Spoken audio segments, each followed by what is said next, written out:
Aming panalangin ay makuha namin yung aming mga anak pabalik dyan. But thanks be to God dahil sa inyong mga panalangin, mga kapatid sa Doluwas, na everyday yung declaration pala natin, the blessing sa inyong family, and the time has come that God has answered our prayers.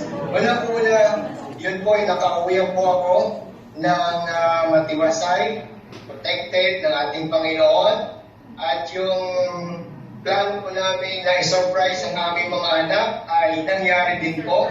So naging masyadong dramatic, but andun talaga yung nakita ko sa aking mga anak, yung excitement. So naiyak po ako doon dahil sa kabutihan talaga ng Diyos, nadama ko yung longing ng aming mga anak.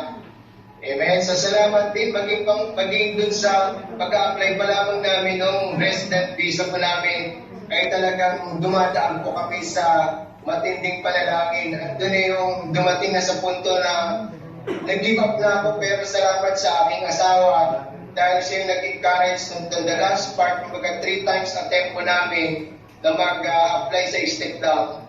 Ang sabi niya, Daddy, bakit hindi mo subukan ulit? At in-example niya yung persistent widow. So sabi ko, sige, bumangon ako.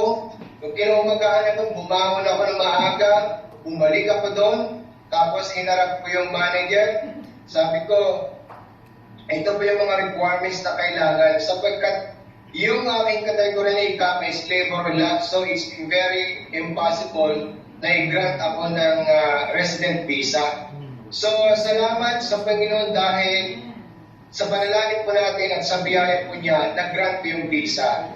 So ngayon po, pangalawa po is, ito na nakarating ako sa Pilipinas, so dinala ko po sa PFS i-process. So nandun pa rin yung kaba ko. Baka mamaya kasi dun sa sinabi nung unang nag-evaluate, sabi niya rito, Sir, hindi po kami yung nag-decision dito. Kompleto na po kayong papeles, pero hindi po sa akin ang last decision. Sabi niya, so doon pa naman, kinabahan naman ako, sabi, Lord, tawagin kayo sa Panginoon. Sabi ko, kalooban mo to, hindi mabali ang salita mo.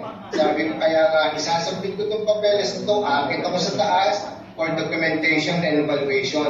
So habang ini-evaluate kami, tinatanong ako, ini-interview ako, ay sabi ko, noong time na sabi nung lahat po ba ng mga anak mo ay pinanganak sa Saudi? Opo ma'am, sabi ko.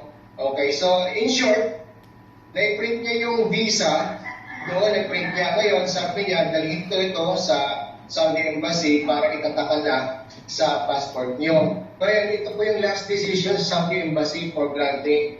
Kaya glory to God, after 2 days, after no downwards po natin yung supposed to be, sabi nga, dahil wala nang patuto sa kate, gusto ko sana nung the day na yung last day ng 21 days, ako yung magpapatuto, kaso hindi pa talaga dumating yung, hindi pa natatakaan. So, after that, in 21 days natin, dumating yung text na sabi doon, your visa is ready to pick up. So, glory to God.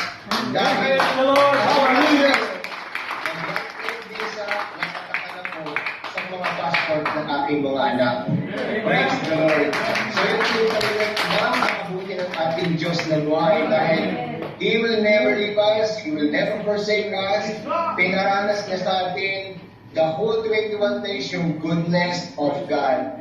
Amen? So salamat sa mga panalangin niyo mga kapatid, sa katib, mga kapatid ko sa pananampalataya sa buong Eastern Region, at nag-uuma po ang aking kagalakan. And I believe na hindi lang ito, there is more blessings to God. Amen?